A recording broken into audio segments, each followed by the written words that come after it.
Hello everyone, hope you all are doing great. So our today's topic is going to be on daily current affairs, which is related from 29th of January to 31st of January 2025. And in दिनों जितने भी हमारे important events हुए हैं उन सभी के बारे में हम डिस्कस करेंगे with the help of questions and answers. And ये सारी चीज़ें हम डिस्कस करेंगे एकदम डिटेल में, जो कि आपके एग्जाम पर्सपेक्टिव से भी बहुत ही ज़्यादा इंपॉर्टेंट हो सकती हैं. Okay, so without any further ado let's start with topic. So first question is, which state recently won the Best Tableau Award at the 76th Republic Day 2025? तो यहाँ पे मैंने हिंदी में भी लिख दिया है ताकि आपको और इजी हो जाए चीज़ें पढ़ने में. ओके, तो किस स्टेट ने 76वें गणतंत्र दिवस में किस राज्य ने सर्वश्रेष्ठ झांसी का पुरस्कार जीता है? तो आपको जैसे पता ही है 26 जनवरी को झांकियाँ निकलती हैं, सब अलग अलग स्टेट की झांकियाँ निकालते हैं. तो किस स्टेट ने जीता है ये अवार्ड बेस्ट टैब्लू का? So our options are A Uttar Pradesh, B Punjab, C Himachal Pradesh या फिर D Rajasthan. So correct answer is A which is Uttar Pradesh. तो यहाँ पे आप देख सकते हैं ये उत्तर प्रदेश की झांकी है. उत्तर प्रदेश ने ही ये बेस्ट टैब्लू अवार्ड जीता है एट द 76 रिपब्लिक डे 2025 में. आगे हम डिटेल में जान लेते हैं. तो हमारा जो करेक्ट आंसर हो जाएगा which is a Uttar Pradesh. तो जैसे कि आपको बताई है उत्तर प्रदेश प्रयागराज में ये महाकुंभ आयोजित किया जा रहा है, ठीक है, 144 साल बाद. ठीक है, तो उसी के बेस पर वो जो आपने अभी टैब्लू देखा, झांकी देखी, उत्तर प्रदेश वो रिप्रेजेंट कर रहा है महाकुंभ टैब्लू को. ओके, तो उसी ने ही ये जीता है best tableau award at the 76 Republic day celebration. And इसके अलावा और चीज़ें भी आपको पता होनी चाहिए. तो जैसे कि फर्स्ट प्लेस पर हमारा उत्तर प्रदेश है, तो वैसे ही सेकंड प्लेस पर कौन आया है? त्रिपुरा टैब्लू ऑन खर्ची पूजा. तो खर्ची पूजा पे ये त्रिपुरा ने झांकी निकाली थी, तो इसी वजह से ये सेकंड प्लेस पर है. फॉलोड बाय जो थर्ड नंबर पे है आंध्र प्रदेश. आंध्र प्रदेश ने टैब्लू निकाला था, झांकी निकाली थी ऑन एटिकोपक्का बोमालू वुडन टॉयज पर. ओके, तो ये चीज़ें आप याद रखिएगा. फर्स्ट प्लेस पर था हमारा उत्तर प्रदेश, सेकंड प्लेस पर है Tripura and the third one is Andhra Pradesh. Okay, and वहीं तो जम्मू एंड कश्मीर राइफल्स ने जीता है best marching contingent among services, while जो दिल्ली पुलिस है उन्होंने टॉप किया है NCAPF और you can say that auxiliary forces category में. ओके, वहीं पे जो ministry of tribal and affairs है उससे जीता है फॉरेस्ट जनजातीय गौरव वर्ष टैब्लू. तो यहाँ पे आप देख सकते हैं किस मिनिस्ट्री ने टैब्लू का खिताब जीता है. मिनिस्ट्री ऑफ ट्राइबल अफेयर्स ने ये जीता है best tableau Republic day parade award. से ये भी पूछा जा सकता है कौन सी मिनिस्ट्री ने जीता है, तो मिनिस्ट्री ऑफ ट्राइबल अफेयर्स उन्होंने जीता है फॉरेस्ट जनजातीय गौरव वर्ष टैब्लू. ओके, एंड कुछ स्पेशल प्राइजेस भी दिए गए थे to central public work department को उनके कॉन्स्टिट्यूशन ऑफ इंडिया टैब्लू के लिए एंड द जयति जय ममहा भारतम डांस ग्रुप के लिए. Okay, so just remember all these points. Now next question is, which state has become the first northeastern state to sign the memorandum of understanding with Bhashini? Okay, तो यहाँ पे आप हिंदी में भी पढ़ सकते हैं. तो रिसेंटली अभी कौन सा फर्स्ट नॉर्थ ईस्टर्न स्टेट बना है जिसने साइन किया है MOU को विद भाषणी के साथ? तो यहाँ पे आपको पता होना चाहिए जो भाषणी है एक नेशनल लैंग्वेज ट्रांसलेशन मिशन है. ओके, तो ये किसने साइन किया है? So our options are A Tripura, B Assam, C Nagaland या फिर D Mizoram. So correct answer is A which is Tripura. तो Tripura state first north eastern state बन चुका है जिसने MOU साइन किया है विद भाषणी. आगे हम जानेंगे ये भाषणी आखिर है क्या. तो यहाँ पे आप देख सकते हैं government of Tripura recently sign an MOU with digital India Bhashini division under the Ministry of Electronics and Information Technology to promote regional languages in governance. तो गवर्नेंस पे रीजनल लैंग्वेजेस को ट्रांसलेट किया जा सके, तो इस वजह से इन्होंने ये MOU साइन किया है with digital India Bhashini division. Okay, तो ये जो भाषणी है ये एक पार्ट है डिजिटल इंडिया इनिशिएटिव का, जो कि एनेबल करता है real time translation, speech to text and voice to voice communication in 22 Indian languages. Okay, तो ये एक ऐप है जिसके द्वारा आप कोई भी लैंग्वेज को ट्रांसलेट कर सकते हैं. टोटल 22 इंडियन लैंग्वेजेस को ट्रांसलेट किया जा सकता है इसके अंडर, ताकि ईजी रहे फॉर एनी स्टेट गवर्नेंस के लिए. ओके, तो ये जो भाषणी है इसको इंटीग्रेट किया गया है विद CM हेल्पलाइन, ई विधान, किसान सहायता ऐप, ई डिस्ट्रिक्ट्स, अमर सरकार and CCTN which simply stands for Crime and Criminal Tracking Network and System for Multilingual Governance. Okay, तो ये सारी ही ऐप जो है ये इंटीग्रेटेड है इससे भाषणी से. ओके, रिसेंटली अभी Tripura became the first north eastern and the Eastern Indian state and the 8th overall to sign an MOU with Bhashini. तो टोटल 8 स्टेट ने ये भाषणी ऐप के साथ साइन किया है MOU को। ओके, आगे हम जान लेते हैं what is the meaning of Bhashini. तो यहाँ पे आप देख सकते हैं भाषणी जो कि एक नेशनल लैंग्वेज ट्रांसलेशन मिशन है। ओके, इसको फॉर्म किया गया था इन अगस्त 2022 में। एंड ये जो भाषणी है ये एक इंडियन गवर्नमेंट प्रोजेक्ट है, एक इंडियन गवर्नमेंट का प्रोजेक्ट है जिसको डेवलप किया गया है by the ministry of electronics and information technology, जिसके मिनिस्टर हैं Shri Ashwini Vaishnaw. Okay, under its national language translation mission. Okay, तो इसके अंडर किसी भी 22 स्टेट की रीजनल लैंग्वेजेस को ट्रांसलेट किया जा सकता है। एंड इसका सिंपली एम है to help Indian citizens translate content in various Indian languages. And ये एनेबल करता है इफेक्टिव कम्युनिकेशन को, ताकि आगे जाके वार्तालाप में कोई परेशानी ना हो कम्युनिकेट करने में among different language speakers across India and thus reduce the language barrier in India. Okay, so just remember all these points. Now next question is Asian Water Bird Census 2025 is conducted by which organization? तो यहाँ पे आप हिंदी में भी पढ़ सकते हैं। तो रिसेंटली अभी एशियन वाटर बर्ड सेंसस जो हुआ है कंडक्ट कराया गया है 2025 में, किस ऑर्गेनाइजेशन के द्वारा इसको कंडक्ट कराया गया है? So options are A society for environment and development, B Bombay natural history society, C Aaranya environment organisation, या फिर डी ग्रीन पीस इंडिया। तो हमारा जो करेक्ट आंसर हो जाएगा which is B Bombay natural history society. इसी ऑर्गेनाइजेशन ने ये एशियन वाटर बर्ड सेंसस को कंडक्ट कराया है रिसेंटली। आगे हम डिटेल में जान लेते हैं। तो यहाँ पे आप देख सकते हैं करेक्ट आंसर इज बी। तो ये जो है एशियन वाटर बर्ड सेंसस 2025, इसके अंडर रिकॉर्ड किया गया है टोटल 39,725 बर्ड्स को from 106 species in Coringa wild life sanctuary and near by wetlands. Okay, तो ये कोरिंगा वाइल्ड लाइफ सेंचुरी से इतनी बर्ड्स को रिकॉर्ड किया गया है फ्रॉम 106 स्पीशीज से। Okay, and it is a citizen science program supporting wetland and water bird conservation globally, and ये conduct किया जाता है इसको annually। एंड ये जो एशियन वाटर बर्ड सेंसस है इसको एनुअली कंडक्ट किया जाता है, हर साल कंडक्ट किया जाता है। एंड ये एक पार्ट है of the international water bird census का। एंड ये जो सेंसस है ये स्टार्ट हुआ था 1987 से होना। Okay, and in India it is conducted early January में ये कंडक्ट कराया जाता है एशियन वाटर बर्ड सेंसस को by the Bombay natural history society and wild life institute of India. तो ये दोनों ऑर्गेनाइजेशन मिलकर ये सेंसस को कंडक्ट कराती है। एंड ये जो BNHS है विच simply stands for Bombay natural history society, तो ये एक NGO है जो कि एंगेज है बायोडाइवर्सिटी रिसर्च के साथ and is a bird life international partner in India. Okay, आगे हम और डिटेल में देख लेते हैं इससे रिलेटेड।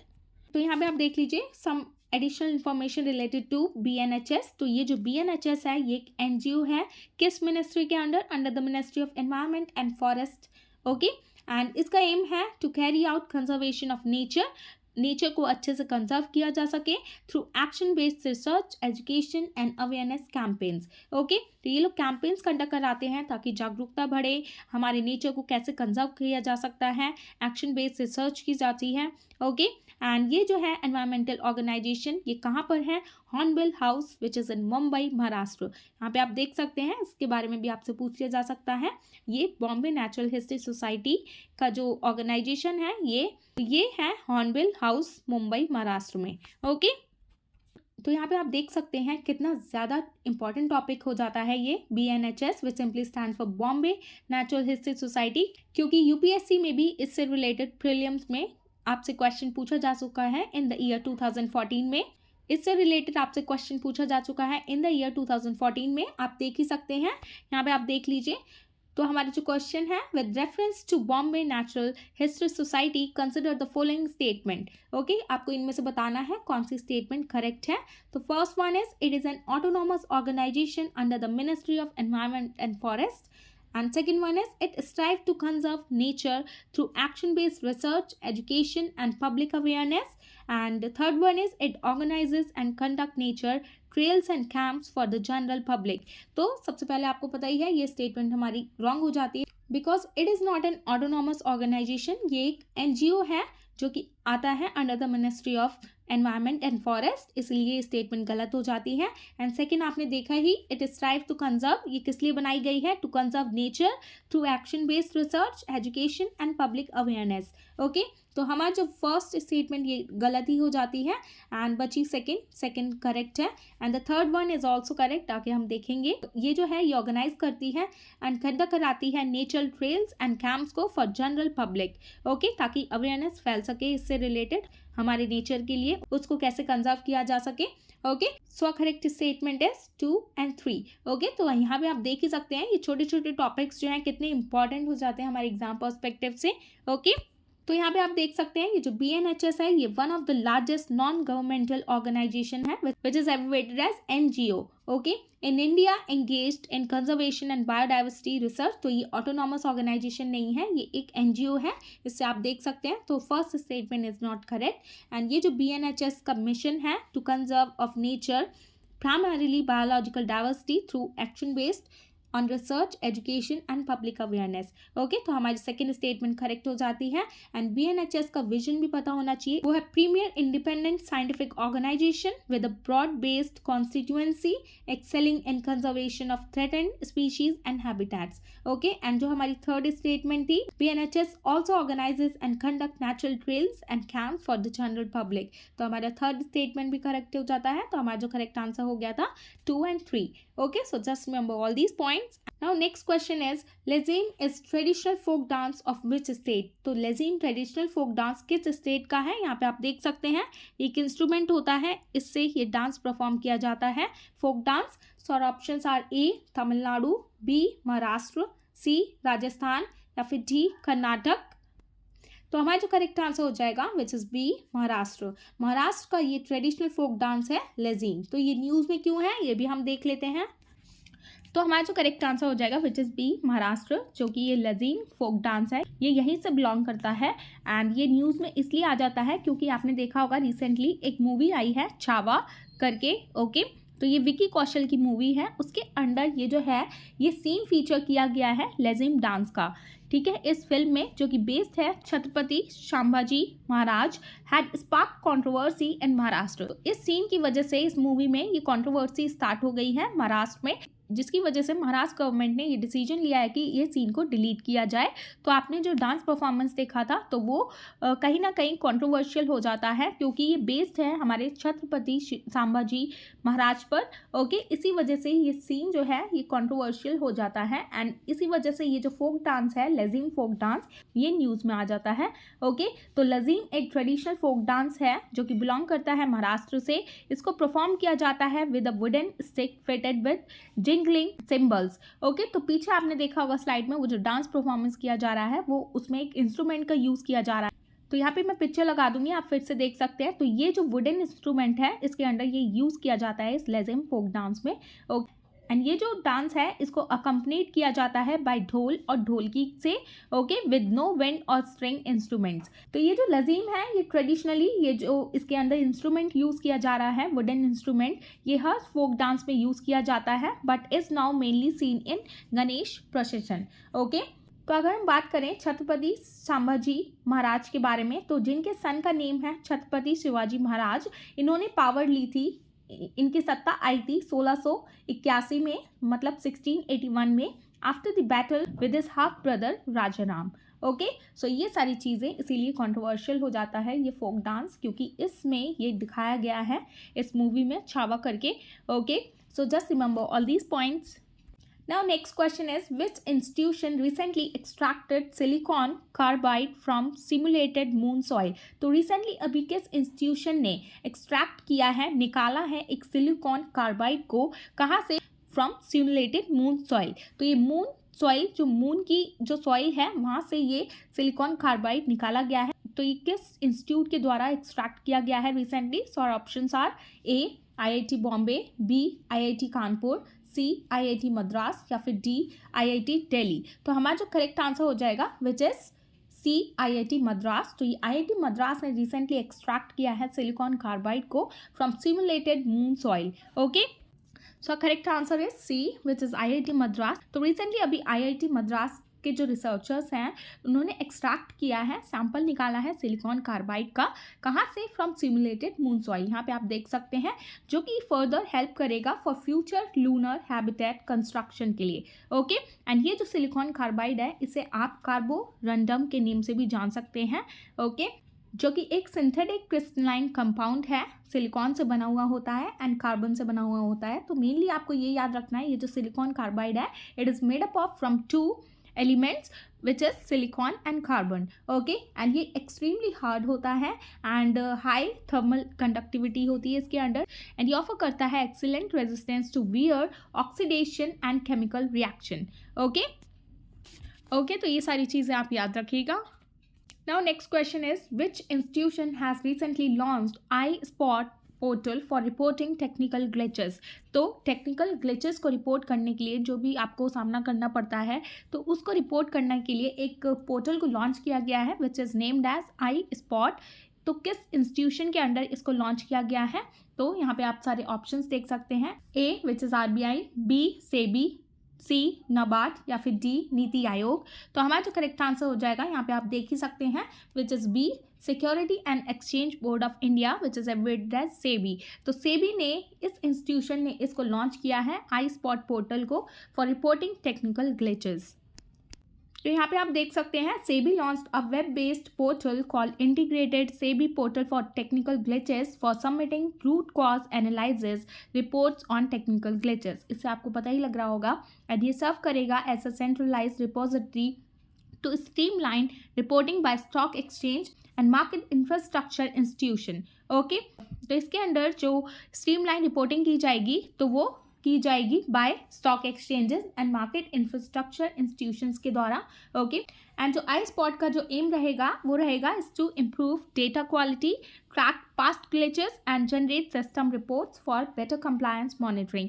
ओके, ताकि ये स्मूथली वर्क कर सके ये इंस्टीट्यूशन। इस वजह से ये ग्लिचेस जो भी आते हैं, टेक्निकल इश्यूज आते हैं, तो उसको ये डिटेक्ट करेगा एंड जनरेट करेगा system reports for better compliance monitoring. Okay, जिससे कि स्मूथ वर्क किया जा सके। तो ये चीज़ आप याद रखिएगा। एंड यहाँ पे आपको सेबी के बारे में भी पता होना चाहिए। सेबी विच simply stands for security and exchange board of India, and इसको इस्टेब्लिश किया गया था इन द ईयर 1988। ओके, सभी लोगों को कन्फ्यूजन होती है ये 1992 में इस्टेब्लिश हुआ था या फिर 1988 में। तो करेक्ट आंसर इज April 12, 1988 में इसको इस्टेब्लिश किया गया था। एंड ये एक नॉन स्टैट्यूटरी बॉडी है जिसका जो हेडक्वार्टर है वो है मुंबई में। ओके, ये भी चीज़ आप याद रखिएगा, मुंबई महाराष्ट्र में इसका हेडक्वार्टर है। एंड ये सारी चीज़ें आपको पता होनी चाहिए, बेसिक है सारी सेबी के बारे में। Okay, so just remember all these points. Now next question is, Kanha tiger reserve is located in which state? Kanha tiger reserve कौन से स्टेट में लोकेटेड है? So our options are A Madhya Pradesh, B Orissa, C Rajasthan या फिर डी गुजरात। तो यहाँ पे आप देख ही सकते हैं ये मध्य प्रदेश है। ओके, मध्य प्रदेश में यहाँ पे ये कान्हा नेशनल पार्क है। So are correct answer is Madhya Pradesh. हमारा जो करेक्ट आंसर हो गया है वो है ए मध्य प्रदेश में कान्हा टाइगर रिजर्व है। ये अभी रिसेंटली न्यूज में इसीलिए था क्योंकि 2 साल पुरानी tigress was found dead in Kanha tiger reserve Madhya Pradesh. Okay, तो 2 years ओल्ड जो टाइग्रेस है वो अभी देखा गया, फाउंड किया गया कि वो डेड है इन कान्हा टाइगर रिजर्व में। इसी वजह से ये टाइगर रिजर्व न्यूज़ में आ जाता है। एंड बाकी चीज़ें आपको पता होनी चाहिए। कान्हा टाइगर रिजर्व जिसे हम कान्हा नेशनल पार्क के नेम से भी जानते हैं, जो कि लार्जेस्ट नेशनल पार्क है मध्य प्रदेश का, एंड ये लोकेटेड है इन मांडला एंड बालाघाट डिस्ट्रिक्ट, एंड ये लाई करता है Maikal hills in the east of Satpura ranges. Okay, तो ये चीज़ आप याद रखिएगा। एंड इसको इस्टेब्लिश किया गया था as the national park in 1959, and ये टाइगर रिजर्व बन गया था इन द ईयर 1973 में। ओके, एंड ये जो फॉरेस्ट है इसके बारे में आपको पता ही होगा, इसकी चर्चा रुडयार्ड किपलिंग ने द जंगल बुक में की है। जो आपने उसका मेन कैरेक्टर के बारे में सुना होगा, मोगली, तो जंगल बुक वही मूवी है। तो वो जो मूवी है तो वो इसी टाइगर रिजर्व पर शूट की गई है, इसी नेशनल पार्क पर, Kanha national park. Okay, and is believe to be inspired by this region. तो ये चीज़ भी आप याद रखिएगा। एंड यहाँ पे गॉन एंड बैगा ट्राइब्स रहती हैं इस एरिया में, एंड ये सिचुएटेड है ऑन द बैंक्स ऑफ बंजर रिवर। तो ये रिवर वाइज भी आपको पता होना चाहिए कौन से रिवर पे पड़ता है Kanha tiger reserve. It is situated on the banks of the Banjar river. Okay, so just remember all these points. Now next question is, which three countries have recently withdrawn from the Economic Community of Western African State, which is abbreviated as ECOWAS, in January 2025? तो किन तीन countries ने recently अभी withdrawn किया है, कहाँ से? From economic community of western African state से जनवरी में इन्होंने ये तीन कंट्रीज ने अभी यहाँ पे विड्रॉ किया है। तो यहाँ पे आप देख सकते हैं हमारा जो करेक्ट आंसर हो जाएगा which is C, Mali, Burkina Faso and Niger. Okay, ये तीनों कंट्रीज ने अभी विड्रॉ किया है from the economic community of western African state. अभी हम और डिटेल में जान लेते हैं। तो यहाँ पे आप देख सकते हैं ये जो तीनों ही कंट्रीज ने अभी ऑफिशियली लेफ्ट कर दिया है इकोवास से ड्यू टू डिप्लोमेटिक टेंशंस की होने के कारण इन्होंने वहाँ से विड्रॉ कर लिया है। तो यहाँ पे आप देख सकते हैं ये साउथ अफ्रीका का मैप है। तो यहाँ पे ये आ जाता है नाइजर एंड माली, यहाँ पे उसके नीचे बुर्किना फासो। ओके, ये तीनों मेंबर थे economic community of western African state के, जिन्होंने रिसेंटली अभी विड्रॉन कर लिया है वहाँ से। ओके, वहाँ से ये लेफ्ट हो गए हैं। एंड ये पता होना चाहिए आपको इकोवास के बारे में, इसको फाउंड किया गया था इन द ईयर 1975 में। किस लिए? To promote economic cooperation and development. Okay, and ये जो सिटीजन्स हैं जितने भी इकोवास के, यहाँ पे रह सकते हैं, वर्क कर सकते हैं एंड कहीं भी घूम सकते हैं अक्रॉस मेंबर स्टेट्स में। Okay, and after the withdrawal of these three members, Mali, Burkina Faso and niger, तो कितने मेंबर अब प्रेजेंट पे रह जाते हैं इकोवास मेंबर? तो इकोवास नाउ हैज़ 12 मेंबर। तो यहाँ पे आप इनके नेम्स पढ़ सकते हैं। ये टोटल 12 मेंबर्स रह जाते हैं इन तीनों के बाद। Okay, so just remember all these points. So this is the end of topic and I hope you found this video informative, and if you found this video informative, please give it a thumbs up, and for more informative videos please like, share and subscribe to my channel which is Shivi's Education. And thanks for watching. Bye bye, take care. Also in the next one.